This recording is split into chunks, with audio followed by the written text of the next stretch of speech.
If someone goes quiet and you suddenly feel the urge to text again, that reaction isn't emotional weakness. It's your brain misfiring under uncertainty. You weren't planning to double text. You didn't want to care this much. But the moment the reply didn't come, something shifted. Your attention narrowed. Your body felt tense. Your mind started searching for resolution. And the urge appeared. I'll just send one more message. This video explains why that urge feels so powerful and how to regain control over it. When you send a message, your brain doesn't wait for the reply to feel rewarded. The reward starts before the response, in anticipation. That anticipation releases dopamine. Your brain is essentially placing a bet. So when the response doesn't come, the problem isn't disappointment, it's something deeper. It's called reward prediction error. Your brain expected a payoff and didn't receive it. And here's the counterintuitive part. Silence doesn't reduce interest, it amplifies it. This is the same mechanism behind slot machines. Uncertainty keeps the brain engaged longer than certainty ever could. That's why silence feels worse than rejection.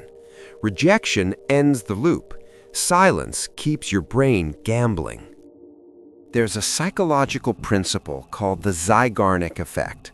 It explains why unfinished tasks stick in your mind more than completed ones.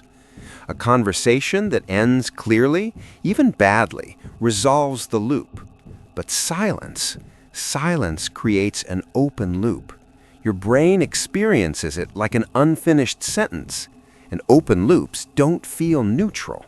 They drain mental energy. This is why you replay the conversation, why your mind keeps returning to it, why doing nothing feels harder than doing something. You don't text because you're weak. You text because your brain is wired to close loops. There's another layer most people miss.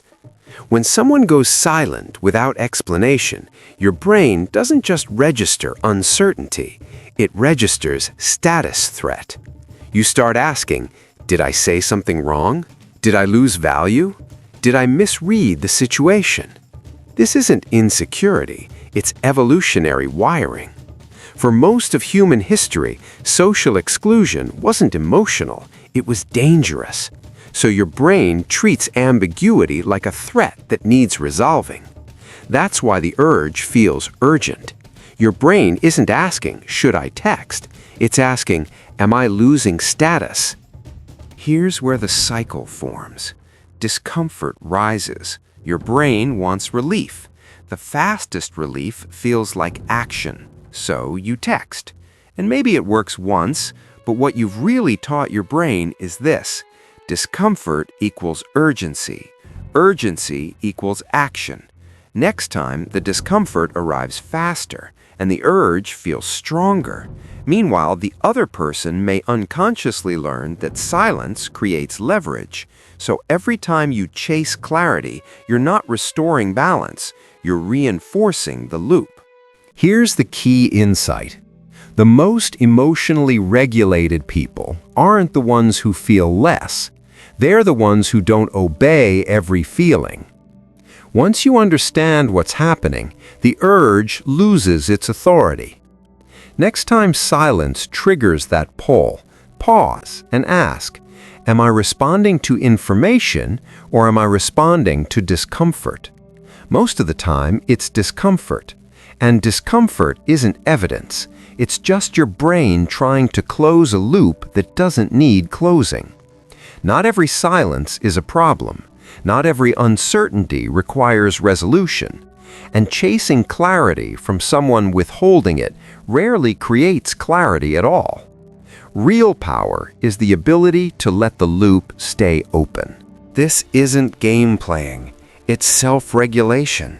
It's knowing that your nervous system doesn't get to dictate your behavior. And once you stop reacting to silence, something interesting happens. You regain clarity. You regain leverage. And the urge that once controlled you loses its grip. If you want more psychology like this, grounded, practical, and free of emotional noise, subscribe. We're just getting started.